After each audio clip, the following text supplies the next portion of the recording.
우리 엄마랑 결혼해주세요. 이동현은 차 앞에서 후드를 닫고 있었는데 갑자기 뒤에서 들려온 작은 목소리에 손이 멈춰버렸습니다. 돌아보니 7살 정도 되어 보이는 여자아이가 그의 옆에 와서 서 있더군요. 아이는 발끝으로 서서 그의 귀에 대고 속삭였어요. 우리 엄마랑 결혼해주세요. 시간이 멈춘 것 같았습니다. 7월의 뜨거운 햇살 아래 국도 갓길에서 동현은 완전히 얼어붙었죠. 손에 들고 있던 더러운 걸레가 그대로 바닥에 떨어졌어요. 박지은은 아직 운전석에 앉아 시동이 잘 걸리는지 확인하고 있었습니다. 자신의 딸 하윤이가 방금 뭔 소리를 했는지 전혀 모르고 있었던 거죠. 하윤아, 뭐 하고 있어? 운전석에서 내린 지은의 목소리였어요. 아직 상황을 모르는 평온한 목소리였습니다. 동현은 여전히 말을 못하고 있었어요. 가슴이 쿵 떨어지는 기분이었죠.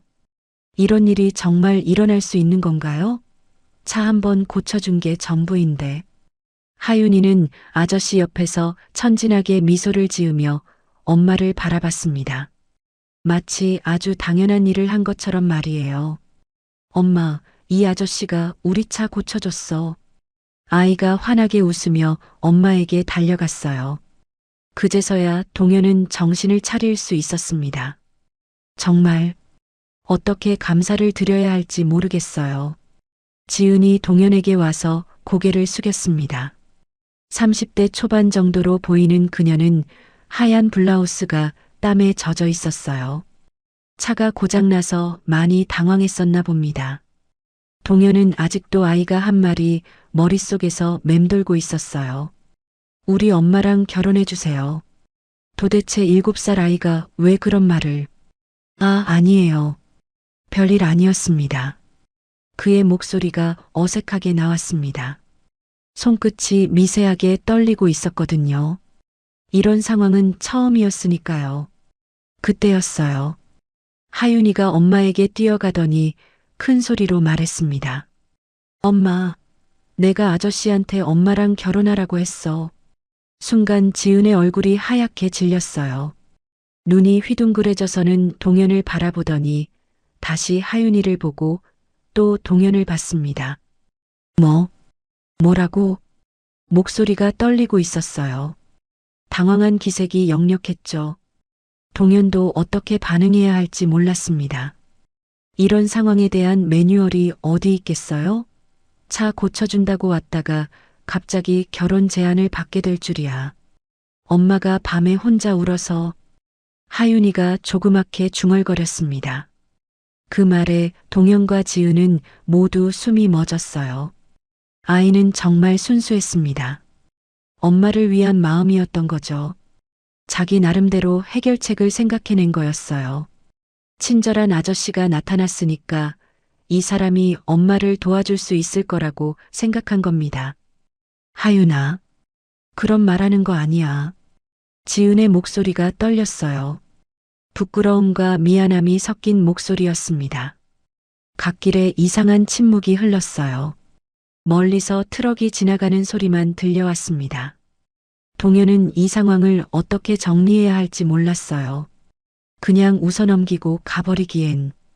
아이의 눈이 너무 진지했거든요. 지은은 얼굴이 빨갛게 달아올라서 어쩔 줄을 몰라 했습니다. 분명 죽고 싶을 만큼 부끄러웠을 거예요. 하윤이만 혼자서 어른들을 번갈아 보며 무슨 일인지 모르겠다는 표정이었죠. 동현은 깊게 숨을 들이마셨습니다. 그리고 무릎을 굽혀서 하윤이와 눈높이를 맞췄어요. 하윤아, 정말 착한 마음이구나. 아이의 눈이 반짝였습니다. 하지만 결혼은 정말 큰일이야. 아저씨와 엄마가 서로를 더 잘 알아야 하거든. 그는 다시 일어나서 지은을 바라봤어요. 여전히 당황해하고 있는 그녀를 말이죠. 그런데 친구는 될 수 있을 것 같은데요? 사실 동현이 그 갓길에서 박지은 모녀를 만나게 된 건 정말 우연이었어요. 아니, 어쩌면 운명이었을지도 모르겠습니다. 3시간 전만 해도 그는 완전히 다른 상황에 있었거든요. 동현 정비소, 그의 작은 가게에서 말이죠. 이런 젠장할. 동현은 유압잭 앞에 쪼그리고 앉아 한숨을 내쉬고 있었습니다. 15년 된 낡은 리프트가 드디어 수명을 다한 거였어요. 메인 실린더에서 기름이 줄줄 새고 있었죠. 바닥에 고인 유압 오일을 보며 그의 어깨가 축 처졌어요. 이 기계가 없으면 정비소 운영이 불가능한데 수리비만 해도 최소 300만 원은 들 텐데 그럴 돈이 어디 있겠어요? 그날은 정말 모든 게 꼬였어요. 아침부터 단골 김 사장이 트럭 엔진 오버홀 건으로 화를 내며 나갔거든요. 이동현 씨, 이게 뭡니까? 부품값만 200만 원이라고요? 다른 곳은 절반 가격인데. 동현이 아무리 설명해도 소용없었어요. 요즘 정품 부품 가격이 얼마나 올랐는지, 품질이 얼마나 중요한지 말해도 김 사장은 듣지 않았죠. 그럼 다른 곳에서 하세요. 저는 정품만 씁니다. 동현의 고집 때문에 김 사장은 그냥 트럭을 끌고 가버렸어요. 그 일로 이번 달 매출의 절반이 날아간 거였죠. 가뜩이나 빠듯한데 점심때가 되니까 핸드폰이 울렸어요. 은행에서였습니다. 이동현 고객님, 대출 연장 관련해서 오늘 중으로 방문해 주세요. 동현의 가슴이 철렁했어요. 좋은 소식일 리가 없었거든요. 은행 창구에 앉아 있는데 대출 담당 직원이 차가운 목소리로 말했어요. 이동현 씨, 연체가 벌써 2달째인데요. 이번 주 안에 밀린 이자라도 입금하지 않으면 얼마나 밀렸습니까? 이자만 80만 원입니다. 동현의 등에서 식은땀이 흘러내렸어요. 통장 잔고는 고작 35만 원. 어디서 80만 원을 구하죠? 집으로 돌아오는 길에 민호 생각이 났습니다. 그의 9살 아들 말이에요. 어제 민호가 조심스럽게 물어봤던 말이 떠올랐어요. 아빠, 우리 언제 이사 가요? 친구들은 다 아파트에 살고 방도 따로 있는데 아이는 몰라요. 아빠가 얼마나 힘든지. 이혼하고 나서 이 낡은 연립주택 전세방이 그들이 갈 수 있는 최선이었다는 걸 말이죠. 민호 엄마는 재혼하면서 아예 연락을 끊어버렸어요. 양육비? 그런 거 없습니다. 오직 동현 혼자서 민호를 책임져야 하는 상황이었죠. 지난주엔 민호가 학교에서 맞고 왔어요. 점퍼가 낡았다고 놀림받은 거였죠. 새 옷을 사주고 싶어도 형편이 그게 아니었어요. 정비소에 돌아와 보니 리프트는 여전히 기름을 흘리고 있었어요. 오후 내내 예약된 차량들을 손으로 들어 올려가며 작업해야 했죠. 허리는 끊어질 것 같았고 손목은 저렸어요. 이런 식으로 언제까지 버틸 수 있을까 하는 생각이 들었습니다. 오후 4시쯤 동현은 작업복 주머니에서 담배를 꺼냈어요. 금연한 지 1년이 넘었는데 이런 날엔 어쩔 수 없더라고요. 옆 상가 김치찌개집 사장 김 여사가 걱정스럽게 다가왔어요. 민호 아버지, 얼굴이 왜 그래? 무슨 일 있어? 아, 그냥 좀 힘든 일이 있어서요. 거짓말이었죠. 좀 힘든 게 아니라 아예 막다른 길에 몰린 기분이었거든요. 오후 5시가 되자 동현은 정비소 문을 일찍 닫기로 했어요. 어차피 장비도 제대로 안 되는데 뭘 하겠어요? 민호는 학교 방과 후교실에 있을 텐데. 집에 가서 라면이라도 끓여주고 내일 일은 내일 생각하자는 마음이었어요. 낡은 봉고 트럭에 시동을 걸면서 문득 이런 생각이 들었습니다. 이렇게 사는 게 맞나? 아이에게 미안하지 않나? 정말 모든 걸 포기하고 싶었어요.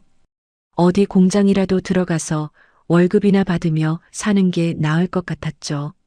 적어도 매달 정해진 돈은 들어올 테니까요.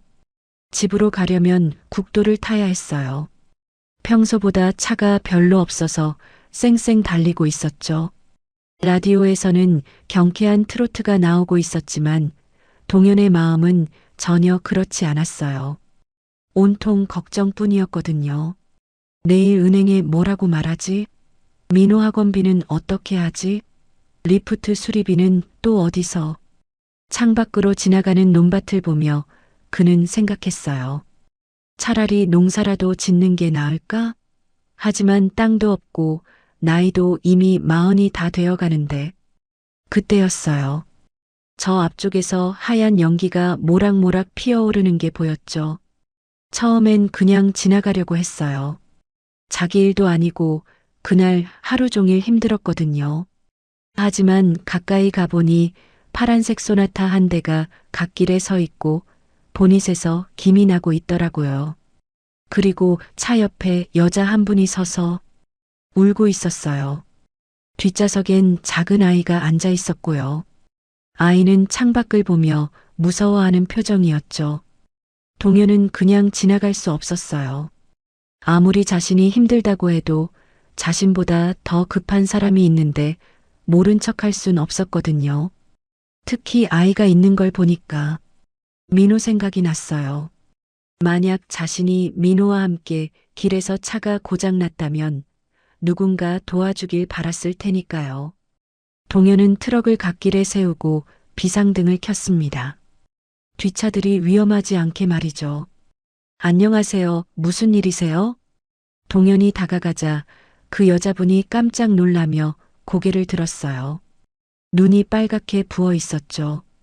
이 사람이 바로 박지은이었습니다.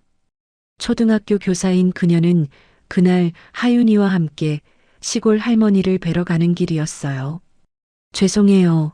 차가 갑자기 이상해져서. 지은의 목소리가 떨리고 있었어요. 정말 많이 당황한 상태였죠. 저 정비소 운영하고 있어요. 한번 봐드릴까요?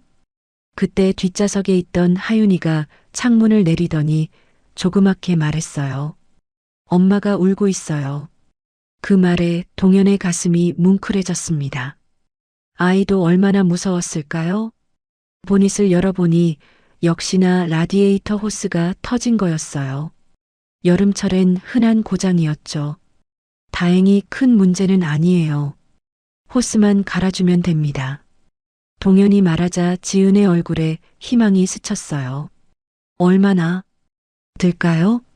조심스럽게 물어보는 지은의 목소리에서 경제적으로 여유가 없다는 게 느껴졌어요. 그녀의 지갑을 보니 10,000원짜리 몇 장이 전부였죠. 그 순간 동현은 결심했습니다. 이분에게는 돈을 받지 않기로. 부품비만 받을게요. 공임은 서비스고요. 사실 그것도 거짓말이었어요.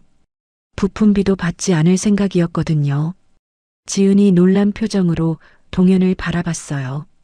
정말요? 그런데 저희가 이렇게 신세를 져도 되는 건가요? 괜찮아요. 저도 아이가 있어서 마음이 아프네요. 정말 그랬어요. 하윤이를 보니까 민호가 생각났거든요. 그렇게 동현은 1시간 동안 정성껏 차를 고쳐줬습니다. 자신의 하루 피로와 스트레스가 조금씩 사라지는 기분이었어요. 누군가를 도와준다는 건 이런 기분이었구나. 하지만 그 뒤에 하윤이가 그에게 한 말은 정말 상상도 못했죠. 그 작은 귓속말이 두 가족의 운명을 바꿔놓을 줄은 그때 아무도 몰랐어요. 7월 15일 오후 2시 국도 31호선은 아스팔트가 녹을 것처럼 뜨거웠습니다. 박지은은 파란색 소나타 운전석에서 절망적인 표정으로 앞을 바라보고 있었어요. 엄마, 왜 연기가 나와? 뒷좌석에서 하윤이가 불안한 목소리로 물었습니다. 보닛에서 하얀 김이 모락모락 피어오르고 있었거든요. 지은의 손이 핸들을 꽉 잡으며 떨렸어요. 차량용 온도계는 빨간색을 가리키고 있었고 엔진에서는 이상한 소리가 나고 있었죠. 이런 일이 하필 오늘 할머니를 뵈러 가는 길에 생기다니. 박지은 33세. 시내 푸른 초등학교에서 2학년을 가르치는 선생님이었어요. 남편과 이혼한 지 2년 하윤이와 단둘이 살고 있었죠. 이혼 후 받은 위자료로 중고차를 샀지만 벌써 곳곳에서 문제가 생기기 시작했어요. 교사 월급으로 혼자 아이를 키우며 살기엔 빠듯했거든요. 지난달엔 하윤이가 열이 나서 병원에 갔는데 검사비만 15만 원이 나왔어요. 그 돈 때문에 이번 달 생활비를 쪼개 써야 했죠. 아, 안 돼. 지은이 작게 중얼거렸어요. 차가 완전히 멈춰 섰거든요. 엑셀을 밟아도 앞으로 나아가지 않았어요. 급하게 갓길로 차를 빼며 비상등을 켰습니다. 심장이 쿵쿵 뛰었죠. 이런 상황은 처음이었거든요. 엄마, 우리 어떡해?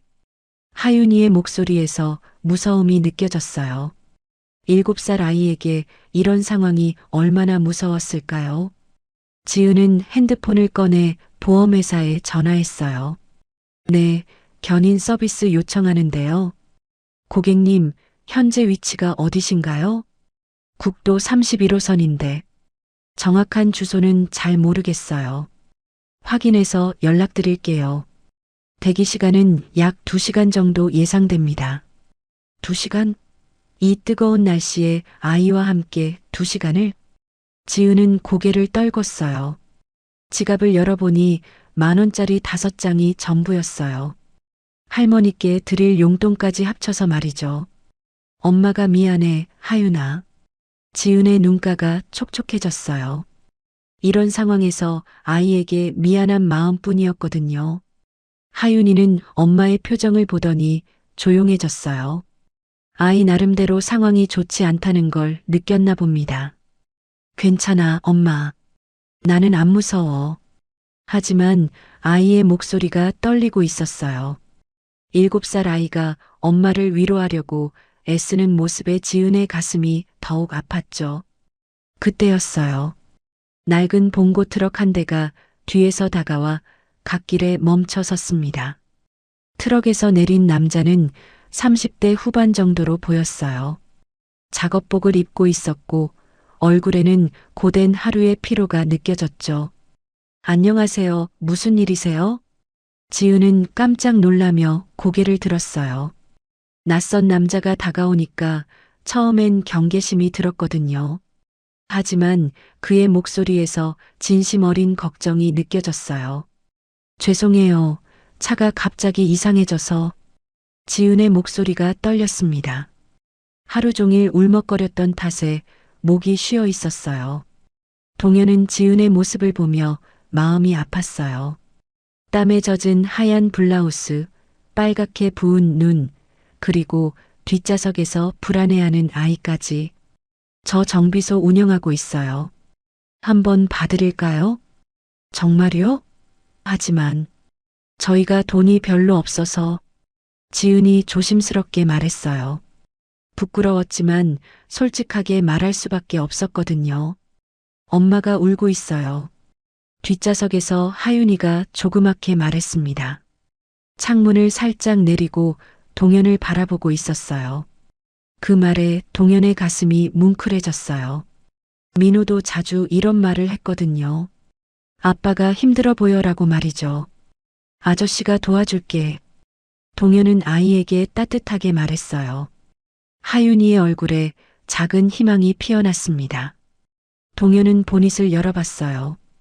역시나 라디에이터 호스가 터진 거였습니다. 고무가 낡아서 열에 의해 갈라진 거죠. 다행히 큰 문제는 아니에요. 호스만 갈아주면 됩니다. 지은의 얼굴에 희망이 스쳤어요. 얼마나 들까요? 부품비랑 공임해서. 동현은 잠시 망설였어요. 지은의 상황을 보니 많은 돈을 받을 수가 없었거든요. 아, 그런데 저 지금 현금이 5만 원밖에 없어요. 카드는 있는데. 여기서 카드 결제가 되나요? 지은이 당황하며 물었어요. 동현은 고개를 저었죠. 이런 시골길에서 카드 단말기를 들고 다닐 리 없었거든요. 그럼 은행까지 가서 돈을 뽑아와야 하는데. 지은의 목소리가 점점 작아졌어요. 가장 가까운 은행까지는 차로 30분은 가야 했거든요. 동현은 지은의 모습에서 자신을 봤어요. 경제적으로 힘들고 아이 때문에 걱정이 많은 똑같은 한부모였거든요. 특히 하윤이가 엄마를 걱정하는 모습이 민호와 너무 닮았어요. 아이들은 부모의 어려움을 다 아는데도 걱정시키지 않으려고 애쓰죠. 동현은 결심했어요. 이 가족에게는 돈을 받지 않기로 말이죠. 괜찮아요. 제가 그냥 해드릴게요. 예. 무료로요? 그럴 순 없어요. 지은이 당황하며 손을 흔들었어요. 저도 아이가 있어요. 9살 아들인데 마음이 아파서 그래요. 동현의 진심이 담긴 목소리에 지은의 눈가가 다시 촉촉해졌어요. 동현은 트럭에서 예비 호스를 가져왔어요. 항상 비상용으로 준비해 두는 거였죠. 땀을 뻘뻘 흘리면서도 꼼꼼하게 작업했어요. 호스뿐만 아니라 다른 부분들도 점검해 줬죠. 냉각수도 좀 부족하네요. 제가 보충해 드릴게요. 정말 고마워요. 어떻게 감사를 드려야 할지. 지은이 계속 고개를 숙였어요. 이런 친절을 받아본 게 언제였는지 기억도 안 났거든요. 하윤이는 차 밖으로 나와 동현이 일하는 모습을 지켜봤어요. 아저씨가 얼마나 정성스럽게 차를 고치는지, 엄마가 얼마나 고마워하는지 다 보고 있었어요. 아저씨, 더워요? 물 드릴까요? 괜찮아, 하윤아. 거의 다 끝났어. 동현이 아이에게 웃어주자 하윤이도 환하게 웃었어요. 자, 이제 시동 걸어보세요. 동현이 더러워진 손을 닦으며 말했어요. 지은이 조심스럽게 시동을 걸었죠. 엔진 소리가 부드럽게 돌아갔어요. 아까 그 끔찍한 소리는 온데간데 없이 사라졌죠. 정말 고쳐진 건가요? 지은의 목소리에는 믿기지 않는다는 기쁨이 담겨 있었어요. 정말 어떻게 감사를 드려야 할지 연락처라도 알려주세요. 나중에 꼭 보답하고 싶어요. 지은이 간절히 부탁했어요. 하지만 동현은 손을 흔들었죠. 괜찮아요. 저도 남일 같지 않아서요. 그때 하윤이가 동현 앞으로 다가왔어요. 아이의 눈에는 특별한 빛이 있었죠. 뭔가 중요한 결심을 한 것 같은 그런 표정이었어요. 동현은 아이가 무슨 말을 할지 전혀 예상하지 못했습니다. 바로 그 순간 하윤이는 발끝으로 서서 동현의 귀에 대고 속삭였어요.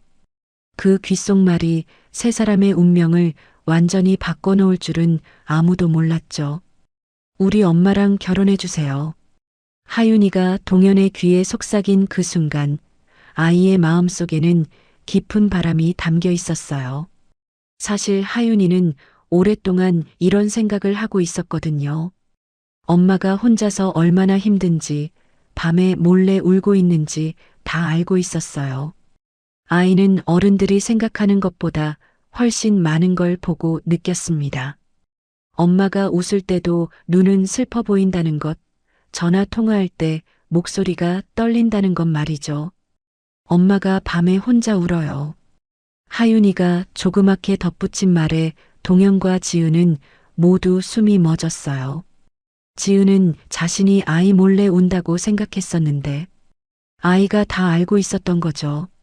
밤늦게 화장실에서 아니면 베란다에서 조용히 흘린 눈물들을 말이에요.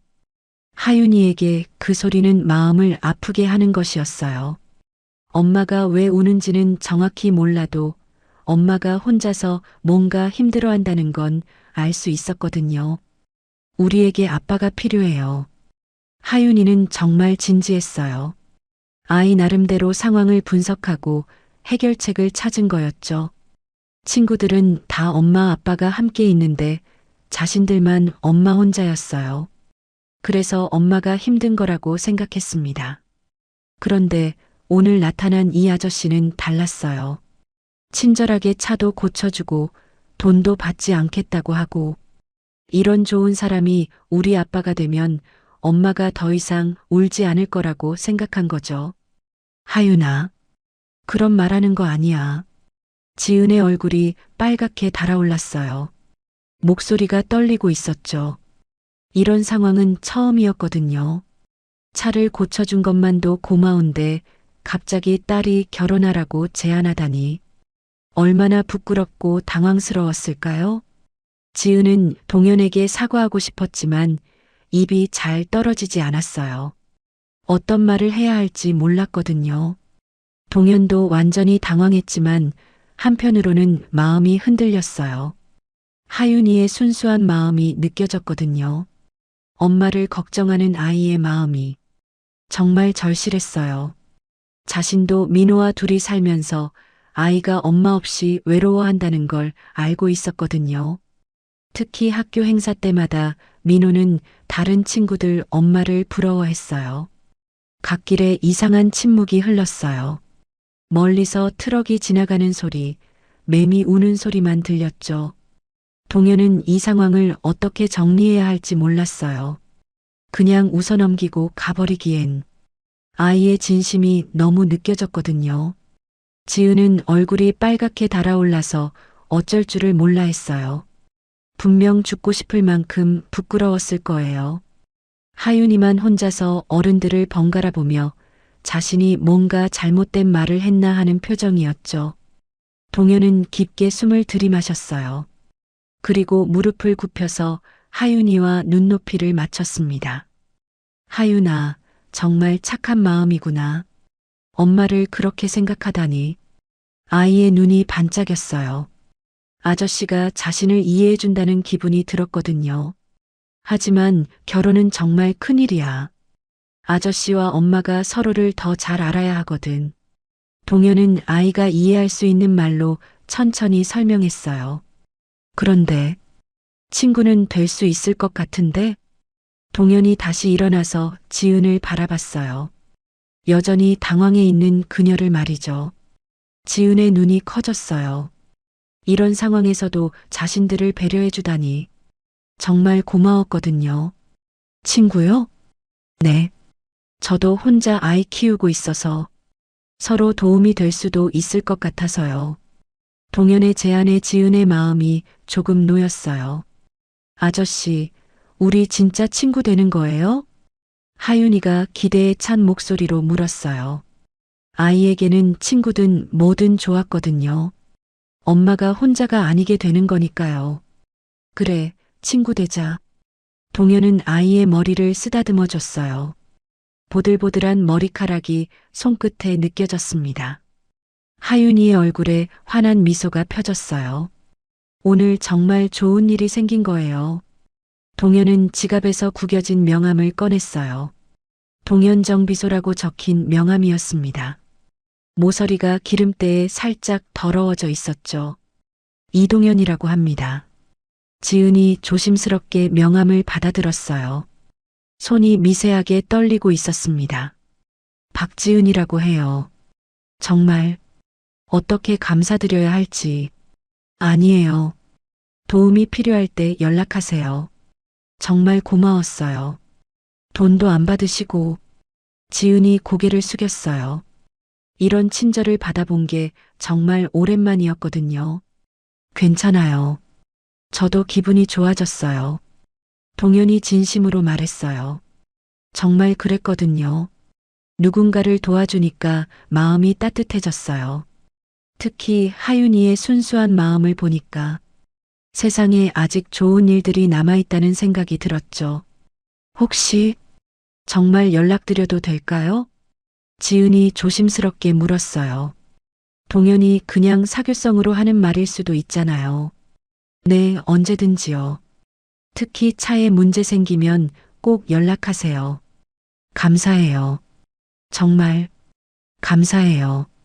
지은의 목이 메어왔어요.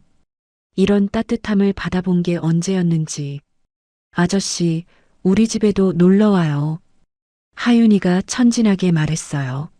아이에게는 새로운 친구가 생긴 거나 마찬가지였거든요. 그래, 기회되면 놀러 갈게.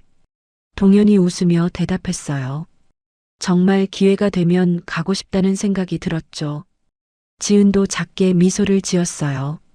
오늘 하루 울기만 했는데 이렇게 웃게 될 줄이야.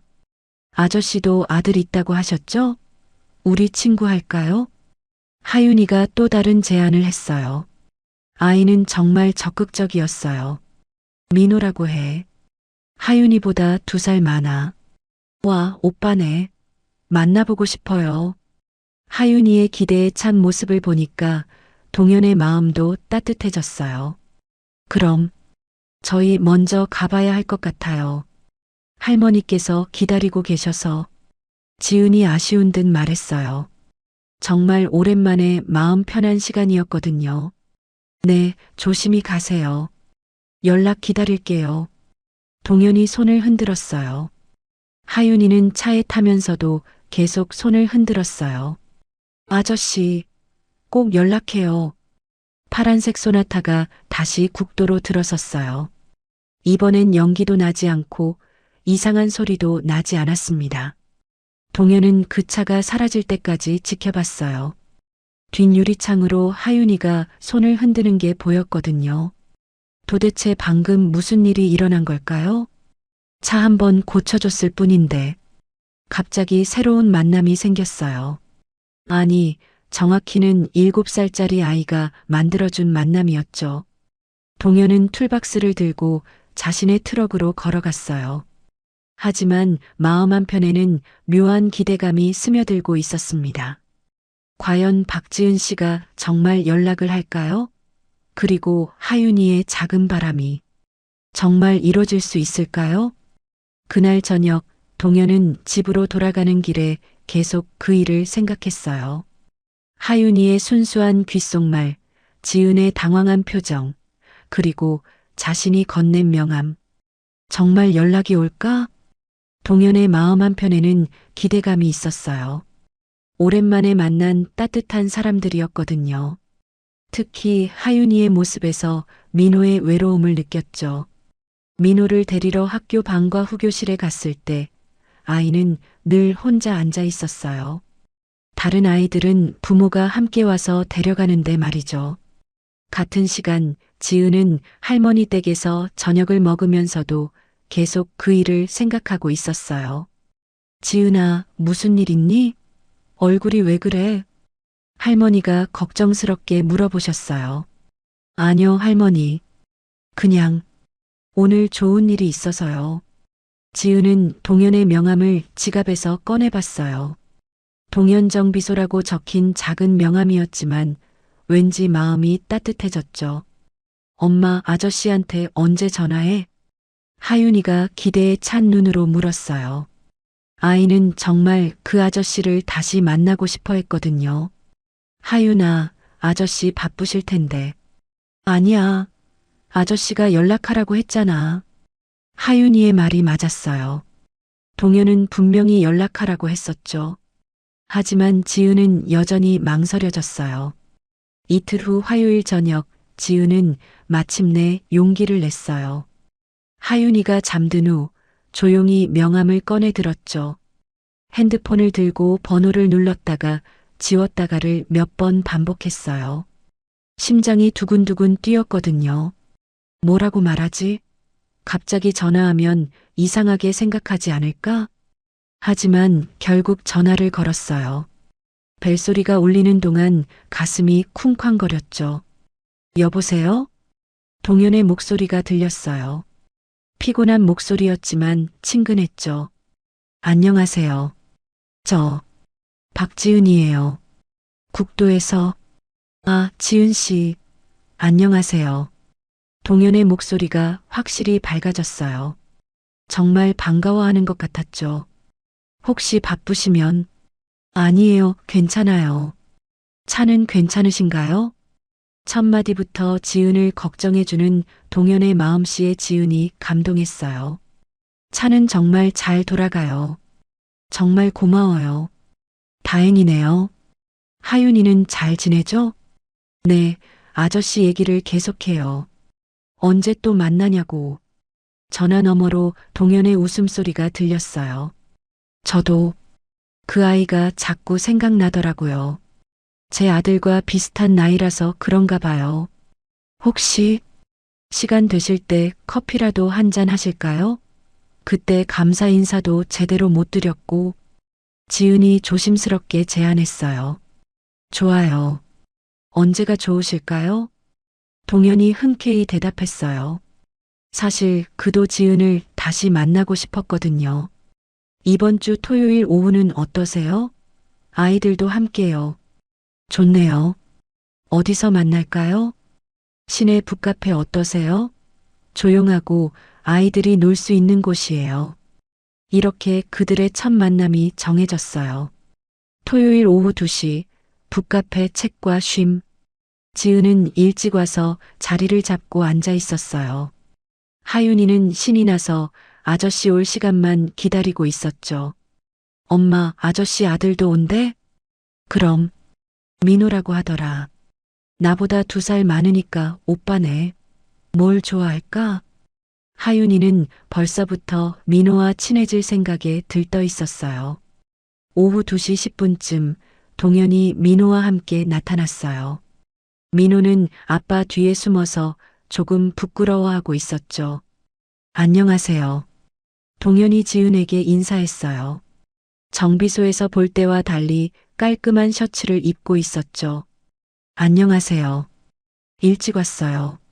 지은도 평소보다 신경 써서 옷을 입었어요. 연한 분홍색 원피스에 가디건을 걸쳤죠. 안녕. 나는 하윤이야. 하윤이가 먼저 다가가서 인사했어요. 민호는 여전히 아빠 뒤에서 쭈뼛거리고 있었고요. 민호야, 인사해. 동현이 부드럽게 말하자 민호가 작게 인사했어요. 안녕. 나는 민호야. 오빠, 뭐 좋아해? 나는 그림 그리기 좋아해. 하윤이의 적극성에 민호가 조금씩 마음을 열었어요. 아이들이 책을 보러 간 사이 동현과 지은은 마주 앉았어요. 처음엔 서로 어색했죠. 커피 드릴게요. 뭘로 하실래요? 아메리카노로 주세요. 저도 같은 걸로요. 지은이 주문하러 가는 동안 동현은 카페 안을 둘러봤어요. 아늑하고 조용한 분위기였죠. 이런 곳에 온 게 정말 오랜만이었어요. 민호 아빠는 이혼하신 지 얼마나 되셨어요? 지은이 조심스럽게 물었어요. 2년 정도 됐어요. 지은 씨는? 저도 비슷해요. 2년 조금 넘었고요. 서로 비슷한 처지라는 걸 확인하니까 조금 마음이 놓였어요. 힘드시죠? 동현이 진심으로 물었어요. 같은 상황이니까 얼마나 힘든지 알 수 있었거든요. 처음에는 정말 힘들었어요. 모든 걸 혼자 해야 한다는 게. 지은의 목소리가 작아졌어요. 저도 그랬어요. 특히 민호가 아픈 날엔. 정비소 문을 닫고 병원에 데려가야 하니까 수입도 없어지고. 맞아요. 하윤이 열날 때 학교도 못 가고. 서로의 어려움을 나누니까 마음이 한결 가벼워졌어요. 민호는 성격이 어떤가요? 조용한 편이에요. 좀 내성적이고 친구 사귀는 것도 어려워해요. 하윤이는 정반대예요. 너무 적극적이어서 때로는 걱정되기도 하고. 2사람은 웃었어요. 아이들 얘기를 하니까 자연스럽게 대화가 이어졌죠. 혹시 주말에 시간 되실 때가 많으신가요? 동현이 조심스럽게 물었어요. 네, 주말엔 비교적 여유 있어요. 동현 씨는? 저도 주말엔 정비소 문을 일찍 닫아서 민호와 시간을 보내려고 하는데 갈 곳이 별로 없어서요. 그러게요. 아이랑 둘이서 갈 만한 곳이 많지 않죠.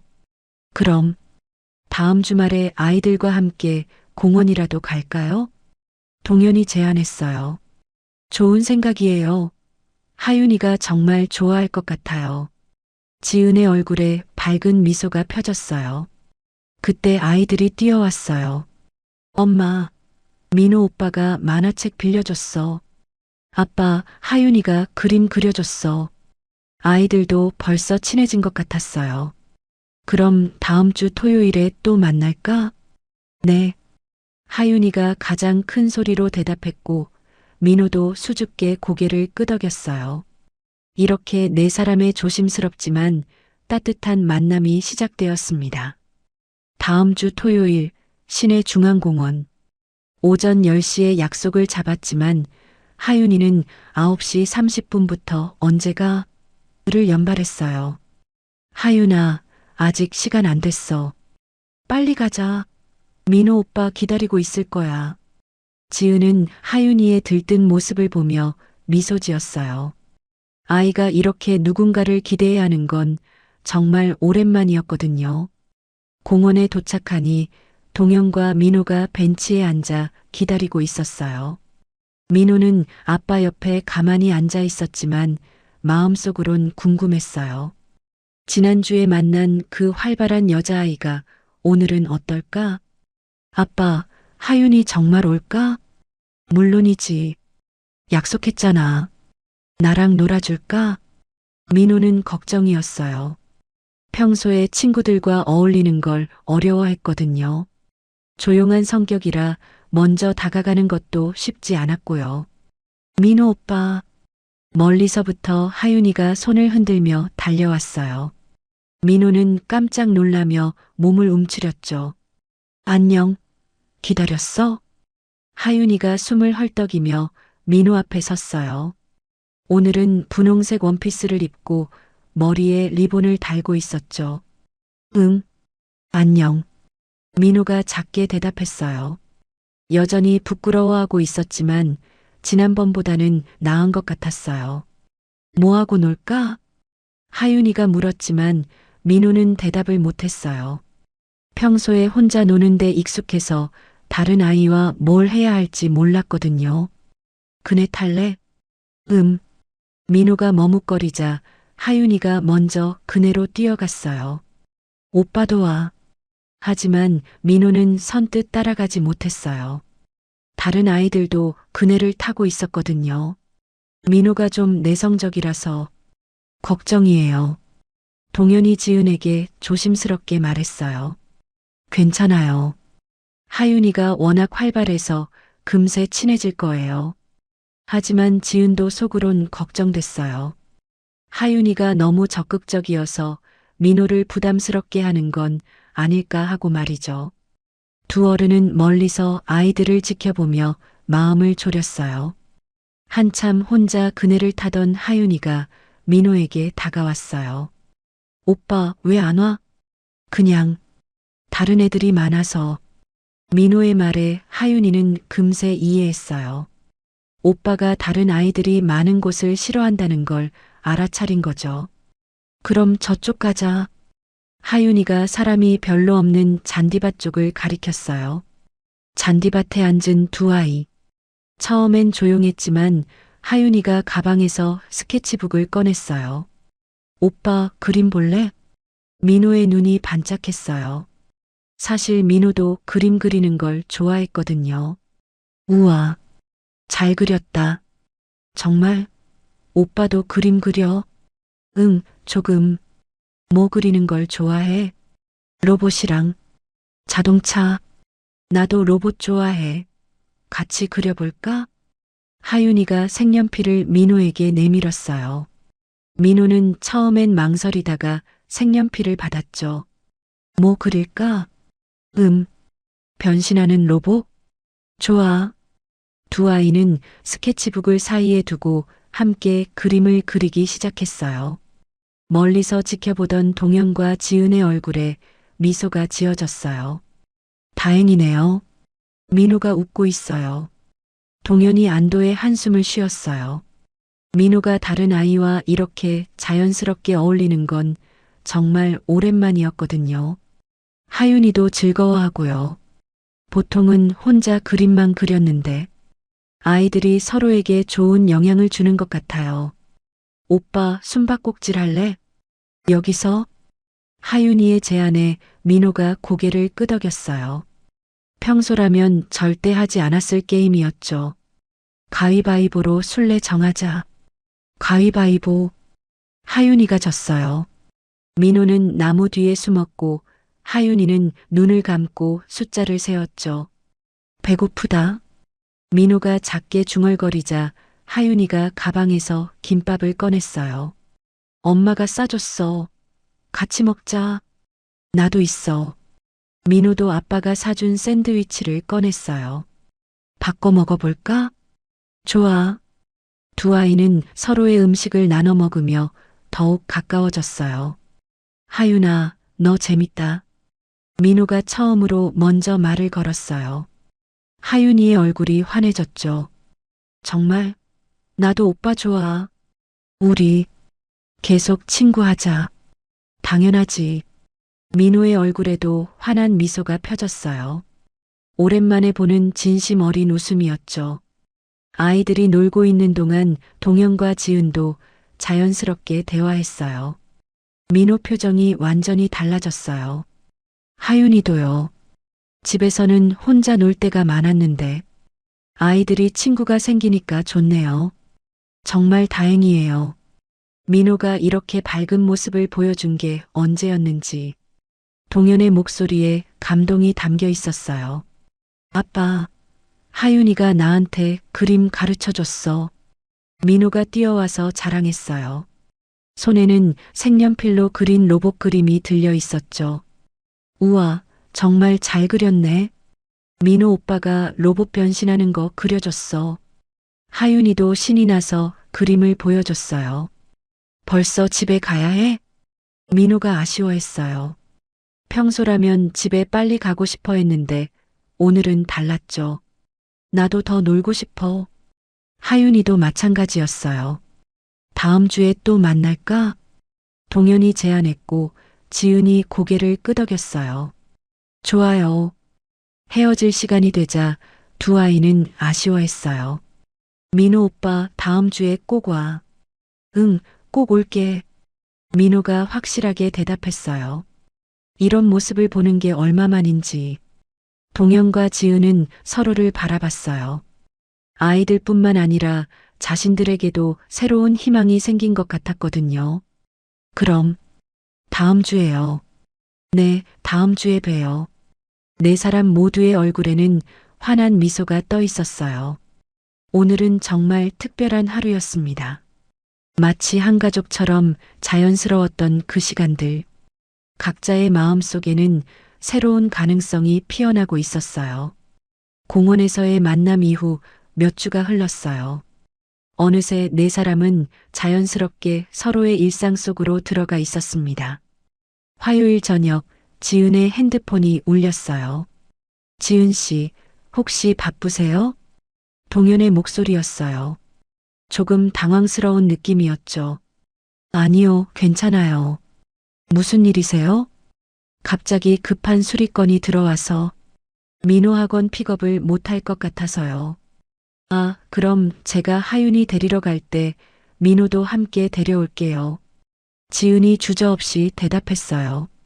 이미 몇 번 그런 적이 있었거든요. 정말 괜찮으세요? 너무 폐를 끼치는 것 같아서. 괜찮아요. 하윤이도 민호랑 함께 있는 걸 좋아해요. 정말 그랬어요. 하윤이는 민호 오빠와 함께 있을 때 더 행복해 했거든요. 1시간 후 지은이 두 아이를 데리고 집에 왔어요. 숙제부터 하자. 네. 민호가 대답했어요. 요즘 민호는 하윤이와 함께 있을 때 훨씬 적극적이었어요. 오빠, 나도 옆에서 할게. 하윤이도 민호 옆에 앉아서 자신의 숙제를 꺼냈어요. 지은은 두 아이가 나란히 앉아 공부하는 모습을 보며 따뜻한 기분이 들었어요. 저녁 8시쯤 동현이 민호를 데리러 왔어요. 정말 고마워요. 어떻게 보답해야 할지. 별 말씀을요. 저도 도움이 되는 일이 있으면 언제든 말해요. 그럼 이번 주말에 차 점검해 드릴게요. 요즘 이상한 소리 난다고 하셨잖아요. 이렇게 서로 도우며 자연스럽게 가까워지고 있었어요. 토요일 아침 동현이 공구를 들고 지은의 집에 왔어요. 차 한번 봐드릴게요. 고마워요. 커피 드릴게요. 지은이 커피를 내리는 동안 아이들은 거실에서 함께 만화를 보고 있었어요. 아저씨가 차 고쳐주는 거야? 하윤이가 민호에게 물었어요. 응, 우리 아빠 차 고치는 거 진짜 잘해. 민호가 자랑스럽게 말했어요. 차 점검이 끝난 후 지은이 제안했어요. 저녁 같이 드실래요? 김치찌개 끓였는데 괜찮을까요? 너무 패가. 아니에요. 너무 많이 했어요. 동현이 고마운 마음으로 고개를 끄덕였어요. 집에서 라면 끓여 먹는 것보다 훨씬 좋았거든요. 식탁에 앉은 네 사람. 자연스럽게 대화가 오갔어요. 민호야, 많이 먹어. 지은이 민호에게 반찬을 올려주었어요. 고맙습니다. 민호가 공손하게 대답했어요. 요즘 민호는 말도 많아지고 밝아졌어요. 하윤아, 김치 먹어봐. 동현도 하윤이를 챙겨줬어요. 네, 아저씨가 주는 김치가 더 맛있어. 저녁을 먹으며 동현은 이상한 기분을 느꼈어요. 마치 정말 가족이 된 것 같은 따뜻함이었죠. 지은도 마찬가지였어요. 오랜만에 느끼는 완전한 안정감이었거든요. 이런 게 행복이구나. 두 사람 모두 마음속으로 같은 생각을 하고 있었어요. 하지만 모든 게 순조롭지만은 않았어요. 어느 날 저녁, 동현이 늦게 지은의 집에 민호를 데리러 왔어요. 죄송해요. 손님이 늦게 와서. 괜찮아요. 하지만 지은의 목소리에는 약간의 피로가 섞여 있었어요. 지은 씨, 혹시 제가 너무 부탁드리는 게 아닌가요? 동현이 조심스럽게 물었어요. 아니에요, 괜찮아요. 지은이 대답했지만 마음 한편으론 부담스러웠어요. 매번 민호를 돌봐주는 게 말이죠. 정말 미안해요. 다른 방법을 찾아볼게요. 며칠 후 두 사람은 카페에서 마주 앉았어요. 아이들은 학교에 있는 시간이었죠. 동현 씨, 우리 솔직하게 얘기해요. 지은이 먼저 말을 꺼냈어요. 저도 혼자 아이 키우느라 힘들어요. 도와드리고 싶지만 제 한계도 있고. 맞아요. 저도 그래요. 동현이 고개를 끄덕였어요. 우리가 너무 빨리 가는 건 아닐까요? 지은이 걱정스럽게 말했어요. 그럴 수도 있겠네요. 서로에게 의존하게 되는 것 같아서.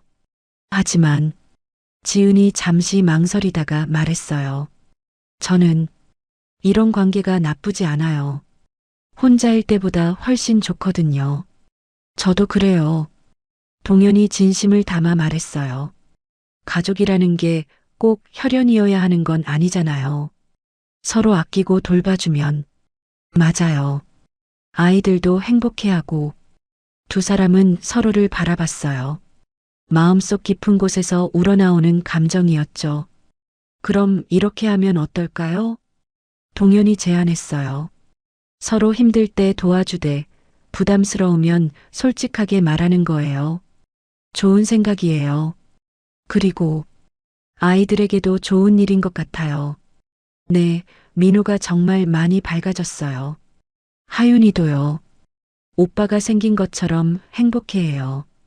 다음 주 일요일, 네 사람은 함께 마트에 갔어요. 이거 사자. 하윤이가 과자를 들고 있었어요. 그건 너무 달아. 이거는 어때? 민호가 다른 과자를 추천했어요. 오빠가 고른 거면 좋을 거야. 우리 오늘 뭐 먹을까? 지은이 물었어요. 삼겹살은 어떠세요? 동현이 제안했어요. 좋아요. 아이들도 좋아할 거예요. 그럼 고기 사고, 야채도 사고. 장을 보는 동안 마치 정말 한 가족처럼 자연스러웠어요. 계산을 할 때도 서로 먼저 내겠다고 하고 짐을 나눠서 들고. 이제 정말 가족 같네요. 지은이 웃으며 말했어요. 그러게요. 좋은 가족이요. 동현도 웃으며 대답했어요. 아이들은 앞에서 손을 잡고 걸어가고 있었어요. 마치 진짜 남매처럼 말이죠. 그 모습을 보며 동현과 지은은 같은 생각을 했어요. 이런 행복이 계속 이어졌으면 좋겠다. 하지만 그들은 아직 서로에 대한 진짜 마음을 확인하지 못했어요. 그저 조심스럽게 한 걸음씩 다가가고 있을 뿐이었죠. 3개월이 흘렀어요. 어느 화요일 저녁 아이들은 민호의 집에서 숙제를 하고 있었고 동현과 지은은 부엌에서 설거지를 하고 있었어요. 접시 닦을게요. 지은이 동현 옆에 서서 설거지를 도왔어요. 어느새 이런 모습이 자연스러워져 있었죠. 고마워요. 동현이 미소 지으며 말했어요. 이런 평범한 일상이 얼마나 소중한지 느끼고 있었거든요. 설거지를 마치고 두 사람이 거실에 앉았어요. 아이들은 민호 방에서 조용히 놀고 있었죠. 지은이 깊게 숨을 들이마셨어요. 며칠 전부터 계속 하고 싶었던 말이 있었거든요. 동현 씨, 네, 제가 질문 하나 해도 될까요? 지은의 목소리가 평소보다 진지했어요. 그때 국도에서 저희를 도와주셨을 때 지은이 조심스럽게 말을 이어갔어요.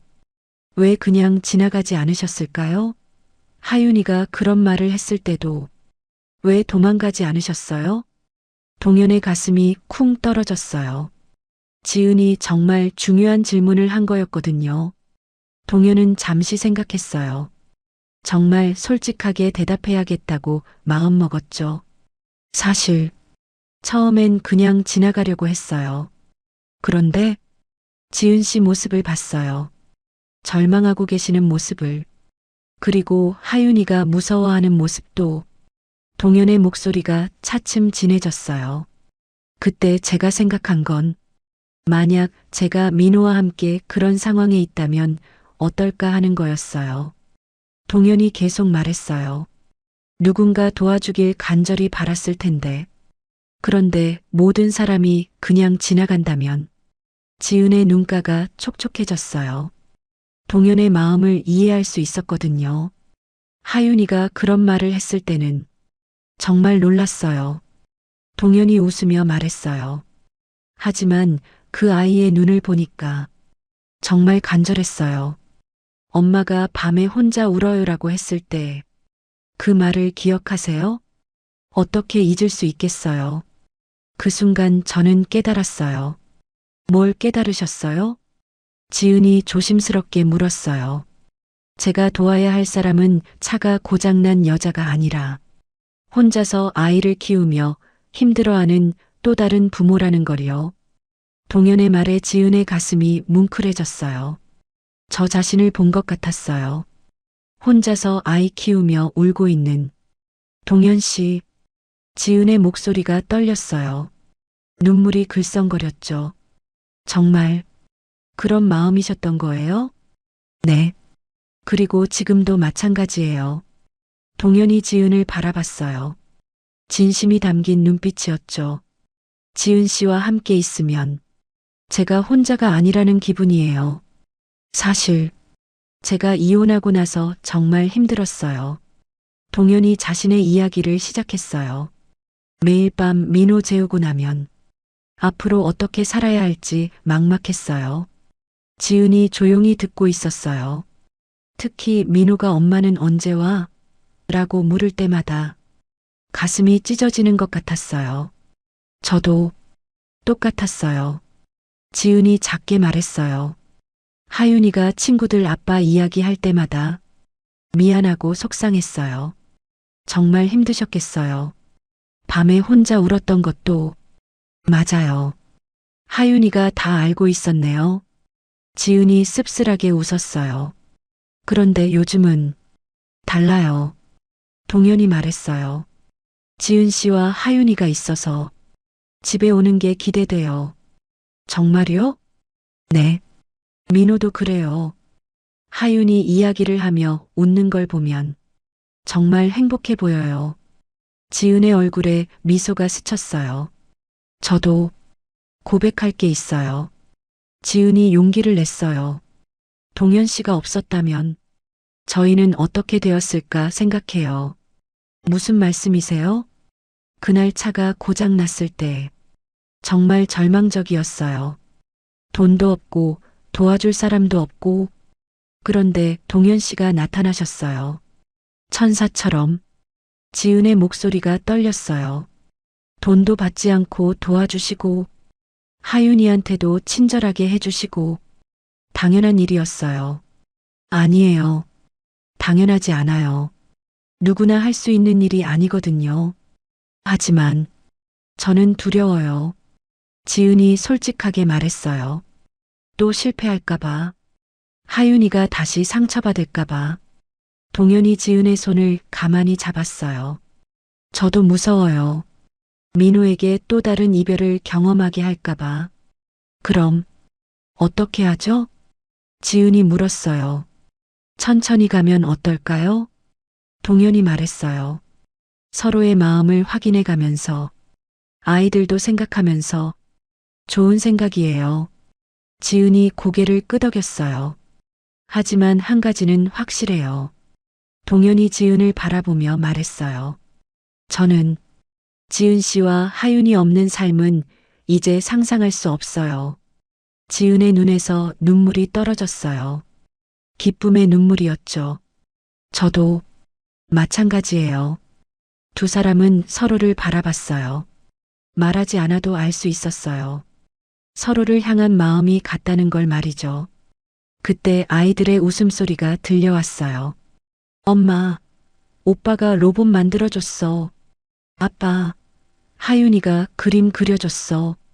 두 어른은 웃었어요. 아이들도 행복해하고 자신들도 행복했어요. 이제 정말 새로운 시작이었습니다. 조심스럽지만 확실한 마음으로 네 사람이 함께 만들어갈 미래를 향해 걸어가는 거였어요. 진심을 나눈 지 일주일 후 동현에게 큰 문제가 생겼어요. 갑자기 정비소 주인이 임대료를 올리겠다고 통보한 거였죠. 이동현 씨, 죄송하지만 다음 달부터 월세가 50만 원 올라요. 갑자기요? 계약서에는 주변 시세가 많이 올랐거든요. 받아들이시든지 아니면 나가시든지. 동현의 얼굴이 하얗게 질렸어요. 50만 원은 그에게 너무 큰 돈이었거든요. 그날 저녁 동현은 지은에게 상황을 털어놓았어요. 어떡하죠? 월세를 올려주자니 수입이 딸리고 다른 곳으로 이사하자니 보증금이 없고. 지은이 동현의 절망적인 표정을 보며 가슴이 아팠어요. 혹시 제가 도울 수 있는 일이 있을까요? 아니에요. 이건 제 문제니까. 하지만 동현의 목소리에는 힘이 없었어요. 며칠 후 지은이 학교에서 동료 교사들과 얘기하던 중이었어요. 지은아, 요즘 남자친구 생겼다며? 아, 그냥 친구예요. 친구? 아이들 데리고 다니면서? 김 선생이 의미심장하게 웃었어요. 조심해. 혼자 사는 남자들, 특히 아이 있는 남자들은 보통 뭔가 목적이 있어. 그리고 너도 아이 있잖아. 섣불리 사귀면 하윤이만 고생해. 재혼 실패하는 사람들 봤지? 아이들이 가장 피해를 봐. 지은의 가슴이 답답해졌어요. 동료들의 말이 자꾸 머릿속에 맴돌았거든요. 정말 제대로 된 선택인 걸까? 하윤이에게 좋은 걸까? 의심이 들기 시작했어요. 동현도 마찬가지였어요. 정비소 근처 상인들이 이런저런 말을 했거든요. 동현이 형, 요즘 여자분이랑 잘 돼가나? 조심해야지. 여자들, 특히 애 딸린 여자들은 경제적으로 의존하려고 해. 아, 그런 게 아니야. 그래도 조심해. 형도 힘든데 남의 애까지 키울 여유 있어? 설상가상으로 민호가 갑자기 아팠어요. 고열로 응급실에 갔더니 폐렴 초기 증상이었죠. 입원하셔야겠어요. 의사의 말에 동현의 머리가 하얘졌어요. 병원비가 얼마나 나올지. 아빠, 나 많이 아파? 괜찮아. 금방 나을 거야. 하지만 동현의 마음은 무거웠어요. 지은이 병원으로 달려왔어요. 하윤이와 함께였죠. 민호야, 괜찮아? 네. 민호가 기운 없이 인사했어요. 동현 씨, 병원비 걱정하지 마세요. 제가 안 돼요. 그럴 순 없어요. 동현이 단호하게 말했어요. 자존심이 상했거든요. 왜 안 되는데요? 우리가 무슨 사이라고. 지은이 목소리를 높였어요. 그게 문제예요. 우리가 무슨 사이인지 명확하지 않잖아요. 그럼 뭐예요? 그냥 친구라는 거예요? 갑자기 둘 사이에 차가운 침묵이 흘렀어요. 지금은 그게 맞는 것 같아요. 동현의 말에 지은이 상처받았어요. 병원 복도에서 하윤이가 불안해했어요. 엄마, 왜 아저씨랑 싸워? 싸우는 게 아니야. 하지만 하윤이는 알고 있었어요. 어른들 사이에 뭔가 문제가 생겼다는 걸 말이죠. 민호 병실에서도 민호가 걱정했어요. 아빠, 지은 선생님이 화났어? 아니야, 괜찮아. 하지만 아이도 느낄 수 있었어요. 민호가 태어난 후 일주일 동안 두 사람 사이에는 어색한 분위기가 흘렀어요. 지은은 동현에게 연락하지 않았고 동현도 마찬가지였죠. 아이들만 서로를 그리워했어요. 엄마, 민호 오빠는 언제 봐? 조금 있다가. 하지만 언제가 될지는 지은도 몰랐어요. 지은은 밤마다 고민했어요. 정말 이게 맞는 걸까?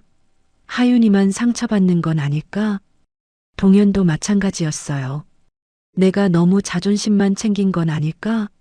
민호도 하윤이를 그리워하는데 두 사람 모두 후회하고 있었지만 먼저 연락하기는 어려웠어요. 그때 민호가 용기를 냈어요. 아빠, 하윤이랑 지은 선생님한테 전화해. 민호야, 나 하윤이 보고 싶어. 그리고 지은 선생님도. 민호가 처음으로 자신의 마음을 확실하게 표현했어요. 아빠가 미안하다고 해. 나 때문에 아프다고. 동현이 지은에게 전화했어요. 지은 씨, 안녕하세요. 네, 안녕하세요.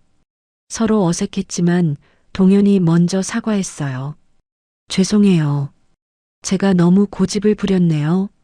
아니에요. 저도 너무 성급했어요. 두 사람의 목소리가 조금씩 부드러워졌어요. 사실 일주일 동안 정말 힘들었어요. 지은이 솔직하게 말했어요. 동현 씨와 민호가 없으니까 뭔가 비어있는 기분이었어요. 저도 그랬어요. 지은 씨와 하윤이가 없으니까 집이 너무 조용하고 우리 정말 바보 같았네요. 이번 일로 알았어요. 동현이 말했어요. 우리는 이미 가족이나 다름없다는 걸요. 맞아요. 힘들 때일수록 서로 도와야 하는데 앞으로는 정말 솔직하게 지내요. 체면이나 자존심 때문에 서로 상처 주지 말고. 네, 약속해요. 다음 날 네 사람이 다시 만났을 때 아이들이 가장 기뻤어요. 민호 오빠, 하윤아. 아이들이 서로 껴안으며 기뻐했어요. 오빠 아픈 건 다 나았어? 응, 다 나았어. 하윤이가 보고 싶었어. 동현과 지은은 그런 아이들을 보며 미소 지었어요. 우리가 헤어지면 이 아이들이 가장 힘들겠네요. 그러게요. 앞으로는 정말 신중하게 행동해야겠어요. 시련을 겪고 나니 오히려 네 사람의 유대가 더 깊어졌어요.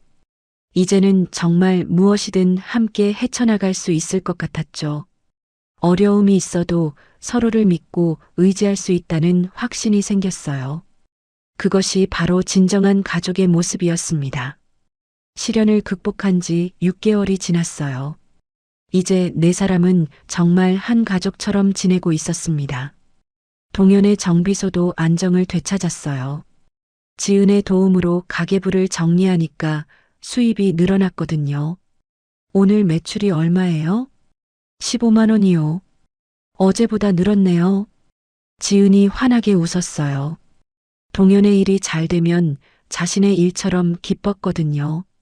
어느 토요일 저녁 동현은 혼자 있는 시간에 깊은 생각에 잠겼어요. 이제 정말 확실해졌어. 지은 씨와 하윤이 없는 삶은 상상할 수 없어. 그는 서랍에서 작은 상자를 꺼냈어요. 한 달 전에 몰래 준비한 반지였죠. 이제 정말 해야겠어. 마음을 굳혔어요.